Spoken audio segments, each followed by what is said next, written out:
Tuhan pakailah kami dan bentuklah kami seperti yang Kau kehendaki. Kami adalah manusia biasa, tidak punya kuasa, tapi kami akan menjadi luar biasa jika Tuhan berkenan untuk memakainya. Urapi hamba-Mu dan kami semua yang duduk mendengarkan suara kebenaran-Mu. Berbicaralah kepada kami dengan bebas, bila Roh Kudus bekerja ketika firman Tuhan disampaikan, dan kami boleh mengerti isi hati Tuhan dan maksud-maksud Tuhan yang indah di dalam setiap firman. Terima kasih Bapa, kami menyerahkan pemberitaan firman ini dari awal hingga selesainya. Dalam nama Yesus kami berdoa. Amin. Amin. Ya, shalom saudara sekalian. Ya, mari kita baca satu ayat firman Tuhan. Hari ini bicara tentang loyalitas ya. Kita baca satu ayat saja dari Matius pasal yang ke-25 ayat 21. Matius 25 ayat 21. Ayo kita baca dengan suara yang lantang. Demikian firman Tuhan, 2-3. Maka kata tuannya itu kepadanya, baik sekali perbuatanmu itu, hai hambaku yang baik dan setia. Engkau telah setia dalam perkara kecil, aku akan memberikan kepadamu tanggung jawab dalam perkara yang besar. Masuklah dan turutlah dalam kebahagiaan Tuhanmu. Saudara, minggu ini atau mulai awal bulan ini kita masuk dalam satu tema yang baru tentang loyalitas. Ya, integritas kita tinggalkan, sekarang loyalty atau loyalitas. Nah, apa itu loyalitas? Tadi kita akan lihat, dan ini akan kita pecah dalam 4 minggu ya. Mulai dengan pengertian daripada loyalitas, nanti kita akan lihat khusus minggu kedua, itu minggu depan, loyalitas seorang ibu kepada Tuhan dan kepada keluarganya. Karena kebetulan minggu depan adalah hari ibu, dan yang khotbah juga seorang ibu. Nanti tunggu siapa orangnya ya. Kemudian hari minggu ketiga kita akan lihat dampak negatif jika seseorang tidak memiliki loyalitas. Ya, dan minggu terakhir kita akan lihat loyalitas kepada Tuhan itu bukti iman kepada Tuhan. Oke? Nah, saya berharap kita semua bisa mengikutinya supaya kita makin mengerti firman Tuhan ini secara komprehensif. Nah, hari ini kita akan lihat secara khusus apa itu loyalitas, gitu ya. Apa saja arti, makna, dan definisi daripada loyalitas itu, dan apa saja prinsip dasar daripada loyalitas, dan nanti kita akan lihat bagaimana cara membangun loyalitas kepada Tuhan, ya. Hal-hal apa saja yang bisa menghancurkan, tapi nanti saya akan bawa dalam pengertian yang lebih luas sedikit, gitu ya. Nah, saudara, mari kita lihat yang pertama, arti kata loyalitas. Loyalitas saya rasa kita sudah sangat familiar dengan kata ini, kata yang tidak asing di telinga kita. Pertama kita lihat dulu pengertian loyalitas dalam bahasa Ibrani. Ya, dalam bahasa Ibrani. Ya, dalam bahasa Ibrani ada dua, ya. Nanti diterjemahkan gitu ya. Berasal dari satu kata bahasa Ibrani yang disebut dengan emunah. Emunah, ya, ini diterjemahkan dua. Yang pertama itu percaya. Jadi zaman perjanjian lama ketika kita bilang emunah itu artinya percaya. Nanti yang kedua kita lihat. Nah, contoh ayatnya itu ada di dalam Keluaran 14 ayat 31. Ya, Keluaran 14 ayat 31 berkata begini, pelan-pelan ya. Ketika dilihat oleh orang Israel betapa besarnya perbuatan yang dilakukan Tuhan terhadap orang Mesir, maka takutlah bangsa itu kepada Tuhan dan mereka percaya kepada Tuhan dan kepada Musa hambanya itu. Saudara, ini ayat tertulis ketika bangsa Israel berhasil menyeberang Laut Teberau. Ini konteksnya. Mereka lagi dikejar oleh tentara Firaun dan saudara, kebingungan luar biasa dialami oleh Musa dan juga bangsa Israel. Bayangkan sesuai dengan tuntunan Tuhan, kok mereka menuju ke tepi laut. Bayangkan saudara, kalau mereka mau pergi ke sebelah kanan, itu terbentang satu padang gurun yang tak bertepi. Nggak mungkin mereka lewati dengan cepat. Lalu kalau mereka pergi ke arah kiri, itu ada gunung-gunung batu yang nggak mungkin dilewati oleh anak dan istri mereka. Lalu di depan ada Laut Teberau yang juga, mana ada kapal yang bisa menyeberangi mereka. Dan di belakang mereka tentara Firaun dengan segala senjata yang begitu luar biasa mengejar mereka, hendak membunuh mereka. Saudara, Tuhan sengaja bawa bangsa Israel dalam situasi yang tidak mungkin keluar. Kanan nggak bisa, kiri nggak bisa, depan laut, belakang tentara. Kira-kira apa lagi? Nggak ada jalan keluar, saudara. Tapi disitulah nanti Tuhan bicara kepada Musa. Apa yang di tanganmu itu? Tunjukkan ke depan, arahkan ke laut. Jadi waktu diarahkan ke laut sesuai perintah Tuhan, lalu laut itu terbelah. Lalu mereka mulai berjalan, Tuhan suruh mereka menyeberang. Bayangkan di sini dinding air laut, di kiri dinding air laut. Mereka jalan di tengah-tengah itu sambil berpikir, ini kok bisa kayak begini ya? Siapa yang bisa membuat jalan di laut? Tidak ada damnya. Kok kita bisa jalan begitu leluasa di tengah-tengah? Akhirnya mereka sampai ke seberang. Tentara Firaun yang dengan kecepatan luar biasa, sengaja Tuhan sekat dengan tiang awan itu, saudara. Mereka nggak bisa maju. Mereka nggak bisa mencapai orang Israel. Nah, sampai bangsa Israel tiba di seberang, sudah semua naik ke daratan, Tuhan bilang kembali, arahkan kembali tongkatmu Musa. Waktu dia bilang, dia arahkan ke laut, hanya laut itu tertutup kembali. Binasalah Firaun dengan semua pasukannya. Nah, saudara, ayat itu keluar di situ. Waktu mereka baru saja selamat, ayat ini muncul. Ketika dilihat orang Israel, betapa besarnya perbuatan yang dilakukan Tuhan terhadap orang Mesir, maka takutlah bangsa itu kepada Tuhan, dan mereka percaya kepada Tuhan dan kepada Musa hambanya itu. Saudara, ada penafsir yang mengatakan, kata percaya di sini bukan masalah iman. Bukan masalah beriman dan tidak beriman. Karena sebetulnya orang Israel sudah percaya Tuhan ketika 10 tulah itu sudah diberikan di Mesir. Kira-kira berapa lama waktunya. Mereka udah percaya kok waktu itu. Tapi kali ini kok Tuhan pakai kata percaya lagi. Nah, banyak penafsir yang mengatakan itu bukan masalah percaya dan tidak percaya. Tapi inilah yang disebut dengan loyalitas. Loyalitas yang artinya kepatuhan dan kesetiaan dan termasuk ketaatan. Jadi waktu bangsa Israel melihat perbuatan Tuhan yang luar biasa menenggelamkan Firaun dan tentaranya itu bukan masalah iman percaya lagi, tapi itu masalah, aduh Tuhanku luar biasa, aku mesti setia sama dia, aku mesti taat sama dia, aku mesti patuh sama dia, begitu hebat Tuhanku ini. Itu yang sebenarnya disebut dengan maka percayalah mereka kepada Tuhan. Ini bukan bicara mereka baru beriman, bukan, berimannya sudah gitu ya. Cuma ini bicara tentang loyalitas. Mereka baru bilang, yes Tuhan, aku akan taat kepadamu. Yes Tuhan, aku akan berjalan bersamamu. Aku sudah melihat perbuatanmu yang besar. Wow, saudara. Jadi ini menarik ya. Jadi setelah mereka melihat perbuatan itu yang membawa mereka nyeberang laut Teberau, firman Tuhan di mana mereka akhirnya percaya ya. Mereka menjadi loyal dengan Tuhan. Itu arti yang pertama, kata percaya. Sekarang kita lihat yang kedua, emunah. Yang kedua artinya dapat dipercaya. Nah, ya, dapat dipercaya. Contohnya ada di Kejadian 15 ayat 5 dan 6. Tapi di situ saya cuma tulis yang ada ya. Lalu Tuhan membawa Abraham keluar dan berfirman begini kepada Abraham. Coba lihat ke langit, hitunglah bintang-bintang itu. Jika engkau dapat menghitungnya, maka firman Tuhan kepadanya, demikianlah nanti banyaknya, nanti keturunanmu. Waktu Tuhan ngomong begitu, ayat yang ke-6, lalu percayalah Abraham kepada Tuhan, maka Tuhan memperhitungkan hal itu kepadanya sebagai kebenaran. Saudara, kalau bicara percaya yang di sini, itu lebih tepat dikatakan dapat dipercaya. Tuhan yang berjanji, Tuhan dapat dipercaya. Karena Tuhan nggak seperti saya, dia nggak seperti saudara.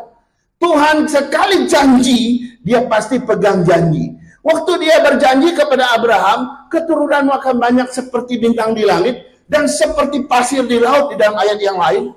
Maka Abraham mempercayai Tuhan. Itu artinya. Ya. Jadi menarik ya. pengertian emunah ini ya percaya dan dapat dipercayai atau mempercayai Tuhan, gitu ya. Jadi ini menarik, ya ini menarik. Nah, jadi kita dapat simpulkan begini. Ketika kita percaya kepada seseorang, maka kita akan memiliki loyalitas kepada orang itu. Ini pengertian pertama. Saya nggak tahu ya, kamu ketika percaya kepada bosmu, atasanmu, maka yakinlah kamu akan memiliki sikap loyalitas kepada bosmu. Amin. Betul? Betul atau betul? Ketika engkau percaya kepada Tuhan, maka itu harus berbanding lurus dengan kesetiaanmu, dengan loyalitasmu, bukan? Waktu engkau percaya kepada Tuhan, ya Tuhan aku percaya kepada engkau, maka itu harus berbanding lurus dengan loyalitasmu kepada Tuhan, kesetiaanmu kepada Tuhan. Itu pengertian pertama, saudara. Yang kedua, ketika seseorang atau orang yang itu, ya, orang yang bicara dengan kita, orang itu dapat kita percaya, atau kita mempercayai orang yang dapat dipercaya itu, maka kita juga sedang memiliki loyalitas kepada orang itu. Saya mau tanya nih, para istri percaya nggak kepada suaminya? Iya, ini mana ini jawabannya? Ada yang gini tapi gini, gitu ya. Setengah percaya Mose, setengah enggak, gitu. Dulu baru merit, iya percaya, tapi sekarang kok makin ke sini kok makin nggak percaya. Wah, itu celaka, saudara. Sebab ketika engkau kurang percaya suamimu, tidak mempercayai suamimu tidak dapat dipercayai. Yakinlah loyalitasmu kepada dia makin merosot. Kesetiaanmu kepada dia makin merosot. Ini pasti terjadi, saudara. Yang terakhir, yang ketiga, ketika Abraham percaya kepada Tuhan, beriman kepada Tuhan, mempercayai Tuhan dalam janji itu, maka Abraham kemudian akhirnya memiliki loyalitas yang tinggi kepada Tuhan. Jadi ini pengertiannya, saudara. Nah, sekarang itu dalam bahasa Ibrani. Sekarang kita lihat dalam bahasa Ibrani. Dalam bahasa Ibrani ini lebih luas, gitu ya. Loyalitas disebut sebagai pistos. Pistos bukan pistol ya. Pistos itu memang banyak terjemahannya. Nah, saya sebut saja ada paling nggak ada 6. Pertama adalah iman. Ya, loyalitas artinya pistos dalam bahasa Yunani. Yang pertama terjemahannya adalah iman. Ya. Masih ingat ketika malaikat bicara kepada Maria, ya, engkau akan mengandung seorang anak laki-laki, ya, Roh Kudus turun atasmu dan engkau akan mengandung seorang anak laki-laki dan engkau akan menamai dia Yesus, karena dari dialah umatnya akan diselamatkan. Kan ada bahasa gitu ya. Lalu apa sikap Maria? Maria percaya apa yang dikatakan oleh malaikat itu dan menyimpannya di dalam hati. Wow. Ini bicara iman, saudara.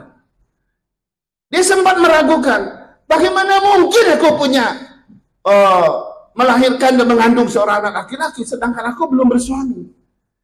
Dia sekali lagi, Tuhan, Roh Kudus akan menaungi engkau. Makanya dia sadar, oh iya, kalau Tuhan yang berbuat, tidak ada sesuatu yang mustahil. Dia percaya kepada apa yang dikatakan oleh malaikat, maka dia menyimpan itu dalam hatinya. Faith. Itu artinya pistos, yang artinya loyalitas. Jadi sejak itu Maria loyalitasnya tinggi kepada pimpinan Tuhan, gitu ya.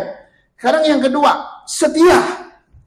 Ya, kata pistos yang kedua adalah setia. Contohnya adalah dalam Matius 25 ayat 21 yang tadi kita baca ya. Maka kata tuannya itu kepadanya, baik sekali perbuatanmu itu, hai hambaku yang baik dan setia. Kalau saya boleh terjemahkan dengan bahasa ini, ya baik sekali perbuatanmu itu, gitu ya. Hai hambaku yang baik dan loyal. Kan bisa diterjemahkan begitu ya. Engkau telah setia dalam perkara kecil, kau sudah menunjukkan loyalitasmu dalam perkara kecil. Ya, aku akan memberikan kepadamu tanggung jawab dan perkara yang besar. Jadi loyalitas bisa membuat engkau dipromosi. Loyalitas bisa membuat engkau naik jabatan, betul nggak?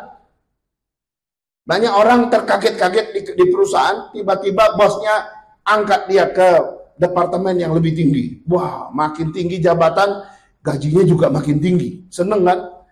Jadi dipromosi. Waktu dipromosi, penilaiannya gimana? Oh, ini orang paling setia. Ini orang paling setia. Dia paling nggak pernah telat gitu ya. Dia orangnya sebelum dia sudah ada. Orang udah pulang, dia baru pulang. Wah, ini orang hebat sekali. Kasih naik dia. Jadi loyalitas bisa membuat engkau dipromosi untuk naik jabatan. Bisa. Di dalam ayat ini saja, kalau engkau sudah menunjukkan kesetiaan dan loyalitasmu di dalam perkara kecil, Tuhan kasih perkara yang besar lagi. Supaya engkau makin tinggi lagi. Nah, lalu kita lihat berikutnya. Mempercayai, trust. Waktu saya mempercayai seseorang, maka saya sedang menunjukkan loyalitas kepada orang itu. Itu artinya. Yang kedua, dipercayai. Waktu saya bisa mempercayai seseorang itu bisa dipercayai, saya juga sedang menunjukkan loyalitas sama dia. Lalu 5 dan 6 ini menarik. Kesetia kawanan. Ya, loyal friendship. Kesetia kawanan atau berteman dengan baik. Saudara bisa menemukan contoh itu dalam Alkitab. Daud pernah berteman dengan seorang anak raja yang bernama Nathan. Mereka berteman begitu baik. Padahal si ayahnya Nathan mau membunuh ini si Daud ini. Tapi si Nathan akhirnya menyelamatkan dia berkali-kali. Kenapa? Karena kesetia kawanan. Nah, kesetia kawanan bicara tentang loyalitas. Kita punya teman, ada teman kita. Setia kawan nggak kita? Loyalitas nggak orangnya? Atau kita terhadap dia? Saya nggak tahu. Hanya kita yang tahu. Apakah kau seorang yang loyalitas terhadap temanmu? Saya nggak tahu. Atau sahabatmu terhadap apamu? Saya nggak tahu. Nah, ini menarik gitu ya. Kemudian itu menarik ya, ada banyak di situ ya. Jadi loyalitas di dalam bahasa Ibrani, Yunani itu ada 6 paling tidak hal yang bisa dimengerti gitu ya. Nah, sekarang kita lihat dalam bahasa Indonesia. Ya, dalam bahasa Indonesia, loyalitas itu apa? Nah, saudara, ada 2 sebenarnya, tetapi dia juga berkaitan dengan yang lain. Yang pertama, loyalitas dalam bahasa Indonesia artinya kepatuhan. Waktu kamu patuh sama atasanmu, itu namanya loyalitas. Kamu patuh terhadap organisasimu, itu loyalitas. Kamu setia kepada negaramu, itu loyalitas. Kamu setia sama pasanganmu, itu loyalitas. Kamu setia sama sahabat dan temanmu, itu loyalitas. Semua bicara loyalitas, patuh ya. Ya, kesetiaan. Kemudian pengabdian, ketaatan, komitmen, pengorbanan. Jadi kalau ada orang patuh, itu artinya orang loyal, orang yang memiliki loyalitas. Kalau ada orang taat, orang yang komitmen dalam pekerjaan, orang yang siap berkorban dalam banyak hal, tidak hitung untung rugi gitu ya. Dia pokoknya korban saja untuk demi kepentingan orang lain. Itu bicara tentang loyalitas seseorang. Jadi ini menarik. Nah, sebaliknya bisa berlaku demikian.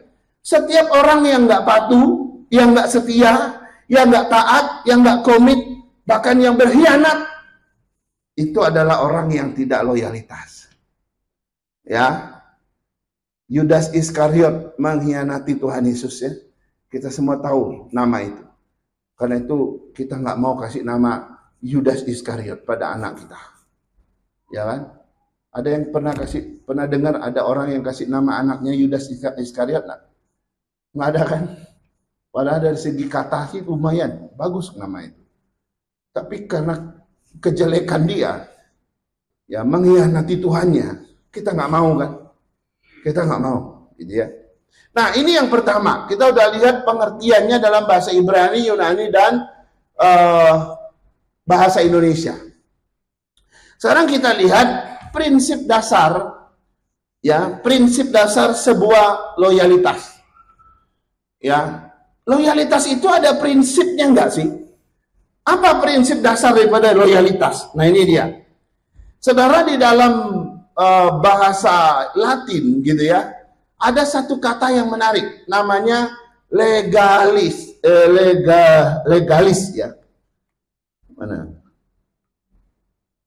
Ya, ada istilahnya legalis, betul ya? Ya ini dia. Ternyata loyalitas itu diterjemahkan dalam bahasa Latin itu legalis, bukan loyalis. Tahu legalis? Kalau saya bilang Diakon Rudi itu, dia seorang yang legalis. Ada orang yang sangat legalis di sinode kita, ada. Pokoknya dikit-dikit kalau kita bahas masalah, dia selalu lihat tata gereja dulu. Dia, nggak ada hukumnya. Waktu kita mau putuskan, ya udahlah kasihan, kita kasih jalan keluar. Begitu dia lihat tata gereja, nggak boleh.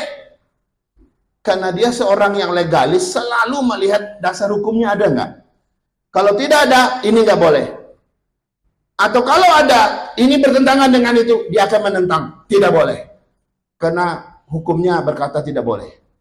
Itu namanya orang yang legalis. Nah, paling susah rapat dengan orang yang legalis. Karena kadang-kadang kita memutuskan sesuatu tidak selalu berdasarkan aturan kan. Tapi ada kadang-kadang kita harus memutuskan sesuatu dengan hati nurani kita, karena situasi itu sangat pelik, kita ingin memberikan keleluasaan, menolonglah.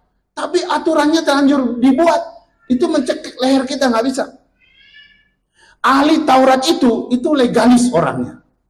Waktu Yesus menyembuhkan seorang perempuan pada hari Minggu, mereka langsung protes. Yesus, kamu melawan Tuhan. Kenapa kamu menyembuhkan orang pada hari Sabat? Legalis kan? Tuhan Yesus jawab apa? Tuhan Yesus, ya sebenarnya dia tidak setuju dengan pendapat mereka, tapi akhirnya dia berdebat di situ. Mana lebih baik? Saya melepaskan orang ini atau kita akan tetap memelihara aturan kita? Lalu dia balas lagi, lo kalian juga sering melanggar kok. Nah, orang legalis itu bicara tentang loyalitas. Ternyata loyalitas itu selalu berdiri di atas yang namanya legal atau dasar hukum atau kewajiban hukum. Kalau tidak ada kewajiban hukum, itu loyalitas nggak bisa berdiri. Loyalitas baru bisa berdiri dilakukan atau diimplementasikan, selalu ada yang namanya legalnya, ya. Misalnya gini, kamu harus setia kepada negara, itu kan bicara loyalitas. Loh, kenapa harus setia sama negara? Loh, ada undang-undangnya. Ada legalnya nggak? Ada. Ada dasar hukumnya? Ada. Setiap warga negara Indonesia itu harus setia kepada negaranya. Kalau nanti negara kita diserang, walaupun kamu saat ini di luar negeri, kamu dipanggil pulang untuk dilatih jadi tentara cadangan supaya bisa membela tanah air. Kayak Israel ya. Israel panggil semua mahasiswanya pulang, diperlengkapi jadi tentara untuk membela tanah airnya. Itu namanya dasar hukumnya ada. Ada. Sebuah loyalitas nggak bisa dilakukan begitu saja tanpa faktor legalnya. Selalu ada legalnya. Misalnya kita diminta setia untuk bergereja. Ada hukumnya? Ada. Ya. Ada hukumnya? Ada. Kewajiban hukumnya? Ada. Bahwa kita memang harus bergereja. Kita diminta setia, misalnya kepada pasangan kita. Ada hukumnya nggak? Ada. Suami harus mengasihi istri. Istri harus tunduk kepada suami. Itu hukumnya jelas. Sehingga lahirlah loyalitas di atas hukum itu. Kalau hukum tidak ada, loyalitas nggak berarti.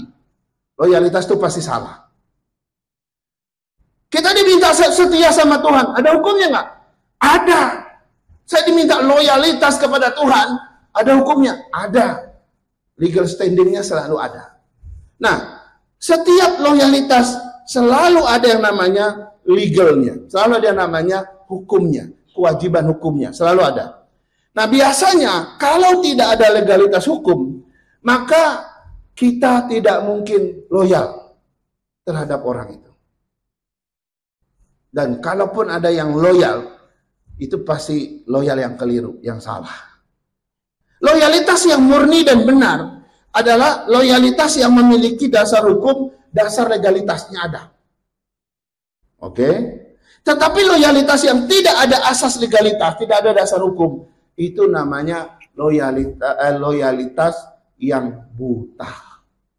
Pernah dengar ini? Loyalitas yang buta.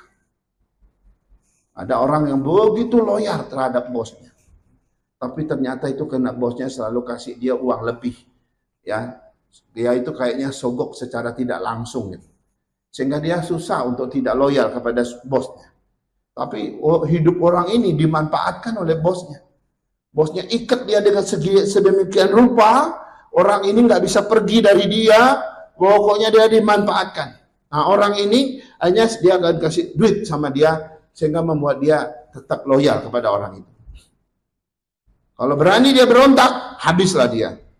Kayak gitu ya.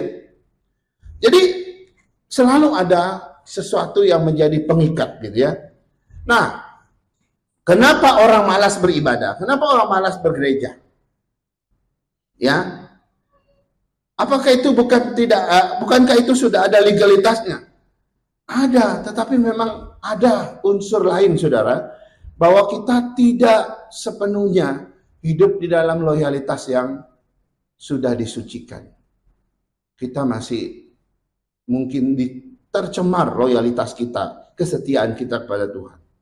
Nah, Tuhan Yesus pernah memberikan satu dasar hukum, ya, dia berkata begini, kasihilah Tuhan Allahmu dengan segenap hatimu, dan dengan segenap jiwamu, dan dengan segenap akal budimu. Lalu ayat 39 dari Matius 22 ini, kasihilah sesamamu manusia seperti dirimu sendiri. Saudara, loyalitas kita di dalam mengasihi itu kepada dua, kepada Tuhan, kepada sesama. Tapi urutannya kita mesti kepada Tuhan dulu, baru kepada sesama. Ini jelas ya. Tapi di dalam konteks yang lain, misalnya dalam Galatia 6 ayat 10, saya nggak catat di situ ya. Ayat Galatia 6 ayat 10 berkata begini, karena itu selama masih ada kesempatan bagi kita, marilah kita berbuat baik kepada semua orang, tetapi terutama kepada kawan-kawan kita seiman. Saudara bisa lihat, loyalitas kita di dalam hal berbuat baik, itu memang untuk semua orang. Tetapi yang terutama adalah saudara-saudara seiman kita. Ini ada prinsip ini di dalam Alkitab, saudara. Saudara boleh berbuat baik, silakan berbuat baik. Tapi utamakan saudara seimanmu untuk berbuat baik kepada dia. Karena Tuhan bilang itu terutama dulu. Nanti baru kepada orang lain yang gak mengenal Tuhan. Nah saudara, ada 6 prinsip ya, loyalitas yang sejati. Coba kita lihat ya. Yang pertama adalah kesetiaan dalam loyalitas sejati itu tidak pernah padam. Loyalitas baru menjadi loyalitas yang sejati kalau ada kesetiaan yang tidak pernah berhenti. Loyalitas baru menjadi loyalitas yang tinggi kalau di dalamnya kesetiaanmu tidak pernah padam. Maksudnya, tahu maksudnya ya? Artinya begini, kalau saya menunjukkan loyalitas kepada seseorang, maka di dalamnya ada kesetiaanku yang gak pernah padam. Nah harusnya loyalitas prinsip ini ada dalam loyalitas kita kepada Tuhan, bukan? Apakah kita mempercayai Tuhan, beriman pada Tuhan, mengikut Tuhan, lalu kesetiaan kita bilang, aduh capek deh Mose, boleh nggak kita istirahat dulu setahun 2 tahun? Nanti setelah itu kita lanjut lagi. Ada nggak istirahat di dalam Tuhan untuk tidak terlibat dalam pekerjaan dan pelayanan dia? Nggak ada. Prinsip ini menjelaskan itu. Yang kedua, loyalitas itu berbicara tentang apa yang kita lakukan, bukan apa yang kita ucapkan. Nggak ada gunanya kamu bilang, saya punya loyalitas yang tinggi. Saya punya loyalitas yang tinggi. Entah di situ ngomong begitu, entah di sana ngomong di situ. Ketemu orang di sana, saya punya loyalitas yang tinggi. Ngomong di mana-mana. Loyalitas tidak bicara soal apa yang kau katakan, tetapi apa yang kau lakukan. Ini menarik ya. Orang akan lihat seperti apa sih, ternyata enggak gitu ya. Hanya omon doang, kata si Prabowo ya. Yang ketiga, prinsip yang ketiga, loyalitas yang sejati itu bicara tentang keputusan yang berasal dari keinginan yang terdalam di dalam hati. Ya, kalau engkau mau loyal kepada sesuatu, kepada suatu organisasi atau kepada seseorang atau kepada Tuhan sekalipun, itu bukan sesuatu yang sekedar lahiriah, tapi sesuatu yang lahir dari batiniah kita, keinginan terdalam kita. Bahwa saya ingin loyal kepada Tuhan, saya ingin setia sama Tuhan, itu bukan lahir dari sesuatu yang dari luar, tapi lahir dari sesuatu yang dari dalam dan menjadi keluar. Ini bedanya, saudara. Yang keempat, loyalitas itu bersifat menuntut. Saudara, ada orang yang punya loyalitas yang tinggi, bisa nggak dia berdiam diri? Nggak bisa. Orang kalau sudah terbentuk di dalam loyalitas yang sejati, dia nggak bisa menjadi penonton, dia nggak bisa berpangku tangan. Dia pasti dituntut oleh loyalitas itu untuk melakukan sesuatu, untuk bergerak, melaksanakan sesuatu. Ya, ini tinggi sekali nilainya. Yang kelima, loyalitas itu adalah akan melibatkan pengorbanan dalam hidupmu. Ada banyak orang ngomong besar, tapi ketika berkorban nggak mau, gitu ya. Berkorban begitu kecil dan begitu sedikit, atau mungkin sangat pelit gitu ya. Berkorban memang harus sesuai dengan kemampuan kita, itu betul. Tapi ada orang tidak mau berkorban, itu bukan loyalitas. Ada orang yang kadang-kadang kita lihat, waduh, kasih nasihatnya banyak sekali, tapi ketika diminta berkorban nggak bisa, gitu ya. Itu bukan orang yang loyal. Yang keenam, yang terakhir, loyalitas sangat dihargai oleh Tuhan. Ya, sangat dihargai dan sangat menjadi perhatian Tuhan. Tadi di dalam Matius 25 ayat 31 yang kita baca tadi bilang apa? Baik sekali perbuatanmu, hai hambaku yang baik dan setia. Masuklah di dalam kebahagiaan Tuhan. Harusnya itu jadi kerinduan kita ya. Waktu ketemu Tuhan Yesus, halo pelayanku, katanya, dia panggil kita. Kamu baik sekali dan kamu sangat setia. Kamu setia dalam perkara kecil. Kamu juga setia dalam perkara besar. Sekarang ayo masuk di dalam kebahagiaanku. Wah, ini kalimat yang paling dinanti-nantikan orang waktu ketemu Tuhan. Ya. Kenapa? Karena engkau sudah menunjukkan sikap loyalitas dari muda sampai engkau mati. Kau menunjukkan satu loyalitas, kesetiaan kepada Tuhan.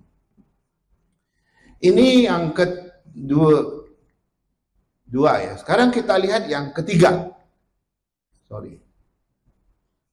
Yang ketiga, ternyata loyalitas itu ada sumbernya. Sumber dari yang namanya kehidupan manusia pada dasarnya. Nah, coba kita lihat ada sumber-sumber lahirnya sebuah loyalitas. Ini nanti perlu kita ajarkan kepada anak-anak kita. Yang pertama adalah, ini dia. Loyalitas itu ternyata lahir dari kepercayaan dan rasa hormat. Saudara, saya mau kasih tahu begini. Kalau di sini kita merasa dapat kepercayaan, kita rasa dihargai orang, dihormati orang, maka tanpa sadar akan muncul loyalitas dalam diri saya terhadap gereja ini. Ini contoh ya. Kalau di sini ada satu jemaat, mungkin dia baru, kira-kira setengah tahun baru bergabung dengan kita. Tapi di sini dia merasa dipercayai, dapat kepercayaan, dihargai dan dihormati. Maka yakinlah akan muncul loyalitas dalam orang itu. Tapi sebaliknya, mengerikan saudara.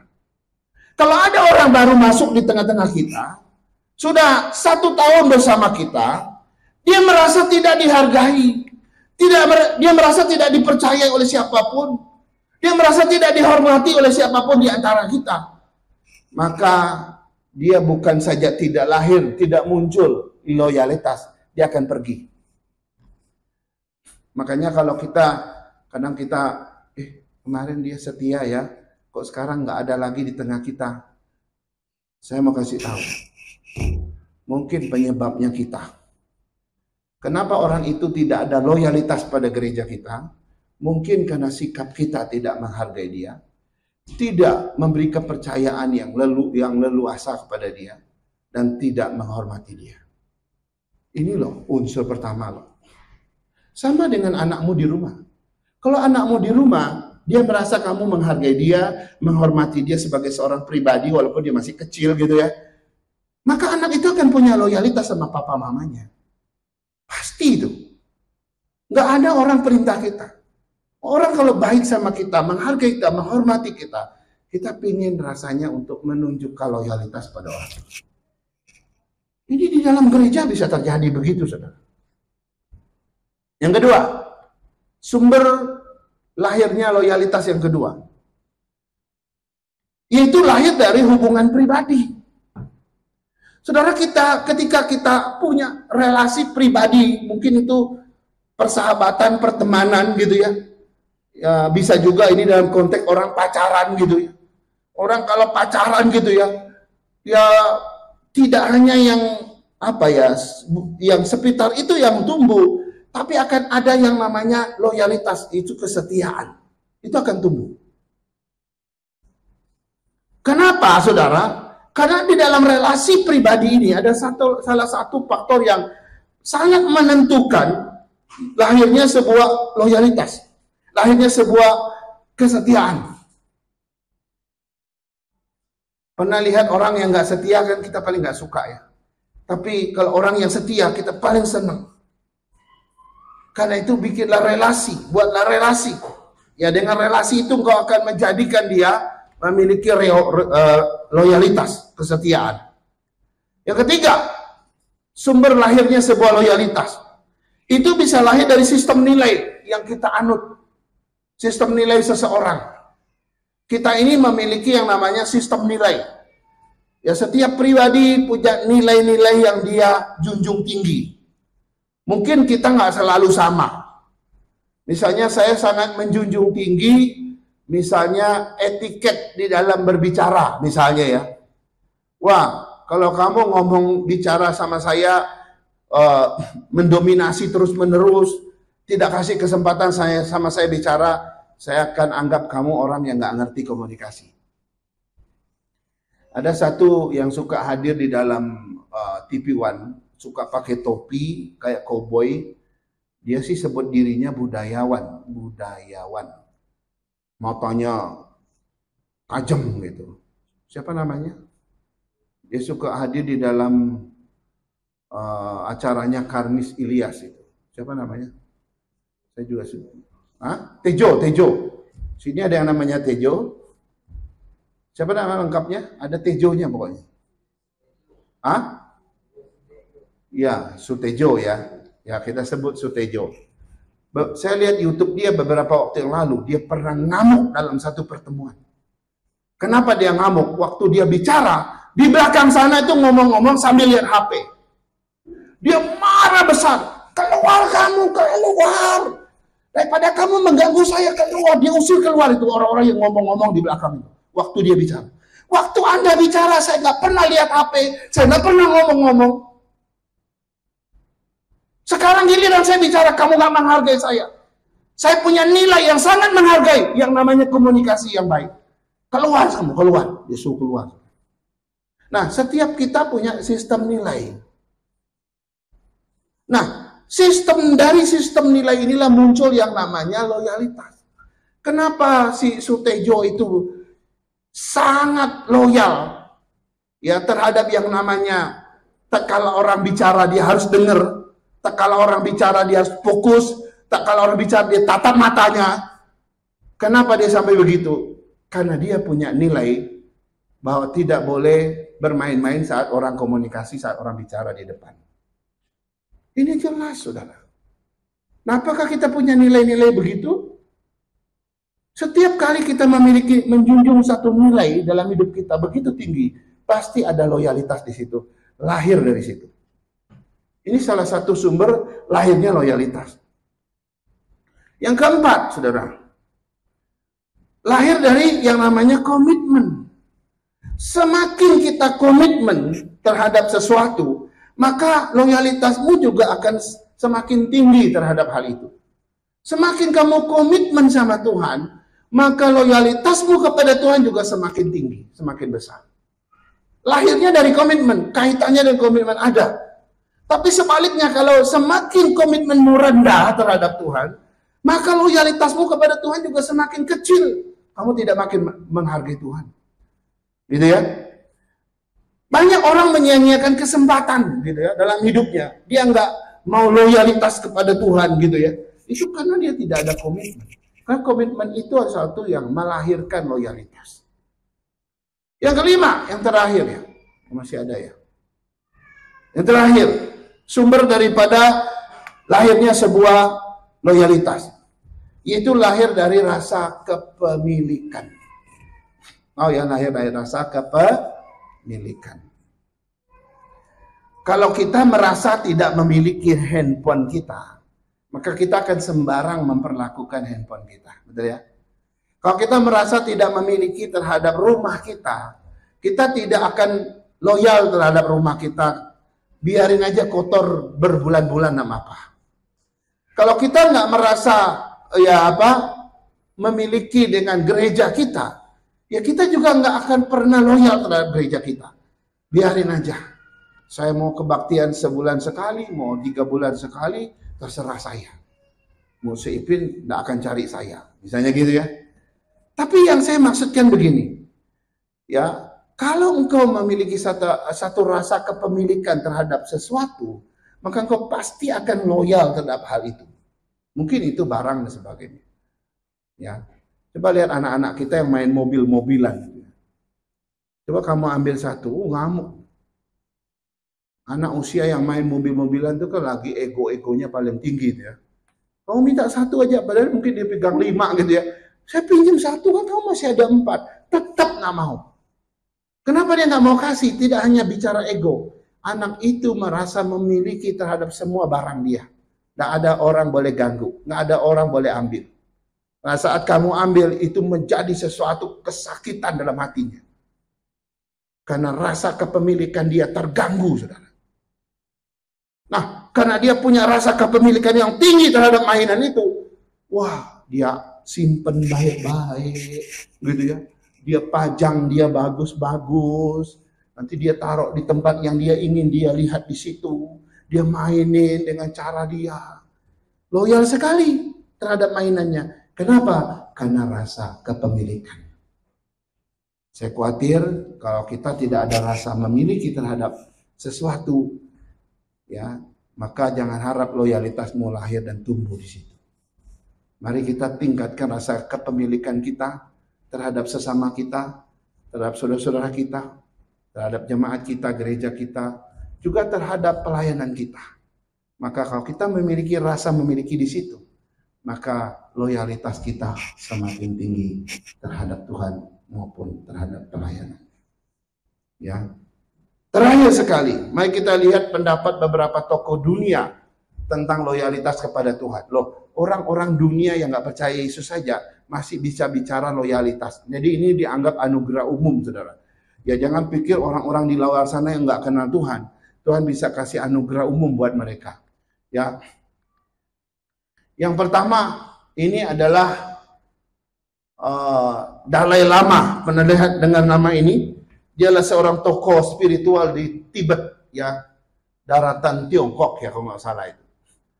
Dia ngomong begini, pentingnya loyalitas kepada Tuhan adalah sejalan dengan pentingnya kasih sayang dan belas kasihan terhadap semua makhluk. Ya, ada satu ibu, dia tinggal di Jakarta Selatan. Kita kalau masuk ke rumah dia, aduh, kucingnya banyak, anjingnya juga banyak. Kita mau duduk di sofanya, aduh, bau kucing, bau anjing, bulu di mana-mana. Tapi jangan coba-coba kamu marahin salah satu kucing dia. Ibu ini akan marahin kamu balik. Tahu-tahu, belakangan saya baru tahu. Kenapa kak ibu ditanyain, kenapa kok kamu sangat mencintai kucing? Ternyata dia berguru sama Dalai Lama ini, saudara. Dia pernah ke Tibet hanya untuk mencintai makhluk. Kebetulan kucing dia paling suka. Dia pelihara semua kucing di Jakarta Selatan kali ya. Kalau rumahnya besar, dia pasti pelihara banyak banget gitu. Wah, saya bilang luar biasa gitu ya. Dia loyal sekali terhadap kucing. Tapi doktrinnya salah, itu sayangnya. Gitu ya. Yang kedua, Mahatma Gandhi. Mahatma Gandhi bilang begini, loyalitas kepada Tuhan berarti menerima kehendaknya dengan sukacita. Tidak peduli seberapapun beratnya. Jadi orang kalau punya loyalitas kepada Tuhan, kalau Tuhan bilang lakukan ini, lakukan itu, kau harus lakukan, itu kehendak Tuhan. Walaupun berat rasanya. Itu loyalitas menurut Mahatma Gandhi. Dia sempat hampir menjadi Kristen. Tapi begitu dia lihat salah satu kehidupan orang Kristen yang tidak jadi berkat, dia kecewa. Karena kecewa akhirnya dia nggak jadi masuk Kristen. Ini nih. Oh sorry ya, saya belum. Jadi itu saudara. Nah ada satu lagi yang bernama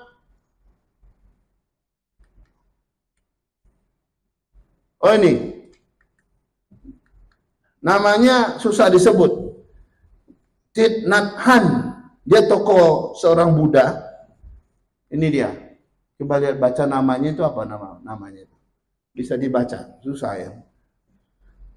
Dia bilang gini, loyalitas kepada Tuhan berarti hidup dengan penuh kesadaran, berusaha untuk mewujudkan visi, bukan pisah ya, sorry. Visi cinta kasih di setiap saat. Bukan pisah, visi, sorry, saya salah. Yang keempat, nah ini seorang yang sudah lama sekali, dia seorang seniman sebenarnya, maka disebut juga penyair dan juga seorang filsuf dari aliran Sufi. Nah ini pasti dari saudara seberang ya. Namanya Jalaluddin Rumi. Dia bilang begini, loyalitas kepada Tuhan berarti menyerahkan segalanya kepadanya dan siap kehilangan diri kita demi hal tersebut. Kadang saudara, kalau kita menunjukkan loyalitas yang tinggi kepada seseorang, sampai jati diri kita pun kita nggak hirau lagi. Demi atasan kita. Kalau itu konteksnya dengan Tuhan. Demi Tuhan, aku makin kehilangan. Ini juga yang dikatakan oleh Yohanes Pembaptis. Biarlah dia semakin besar, aku semakin kecil. Dia makin bertambah, aku biar makin berkurang. Yohanes Pembaptis. Sama ya, Rumi itu ngomong begitu. Nah sekarang tokoh-tokoh Kristen. Yang pertama, C.S. Lewis. Saya tidak kasih gambar lagi karena sudah sering gambarnya muncul ya. Loyalitas kepada Tuhan adalah bagian terpenting dari perjalanan spiritual orang Kristen bersama Tuhan. Kalau kamu mau menempuh yang namanya perjalanan spiritual bersama Tuhan, tidak boleh tidak. Kau harus hidup dalam loyalitas kepada Tuhan. Tidak boleh tidak, kau harus setia. Bahwa itu unsur terpenting dalam perjalanan spiritual itu. Omong kosong. Kalau kita ngomong, saya bisa kok hidup dalam perjalanan spiritual dengan Tuhan. Tapi kamu nggak setia. Itu omong kosong. Mother Teresa. Tuhan belum meminta saya sukses. Tapi dia meminta saya untuk loyal kepadanya di dalam setiap pelayanan. Saudara tahu Mother Teresa ini, dia melayani orang-orang miskin, orang-orang sakit yang ada di Kalkuta di India. Dia terkenal sekali. Bahkan orang yang beberapa detik lagi mau mati, beberapa menit lagi mau mati, dia masih mau memeluk mereka. Lalu wartawan tanya, kenapa kamu peluk dia? Kan sebentar lagi mau mati. Dia bilang, biarkanlah 5 menit terakhir dalam hidupnya, dia boleh merasakan kehangatan. Wow. Maka dia bilang, Tuhan belum minta saya sukses. Betul, memang dia tidak sukses dalam arti kaya raya. Dia tidak sukses dalam arti banyak harta. Enggak. Tapi dia minta dia loyal terhadap pelayanannya. Makanya sampai matinya Mother Teresa, dia terkenal sekali dalam pelayanan sosial yang luar biasa. Rick Warren. Tuhan pantas untuk mendapatkan bagian yang terbaik dari diri kita. Karena kita sudah menjadi miliknya. Ia ingin mendapatkan kasih kita, pengabdian kita, pengorbanan kita, kesetiaan kita, dan loyalitas kita. Wow. Kiranya Tuhan menolong kita, memberkati kita dengan firman Tuhan ini.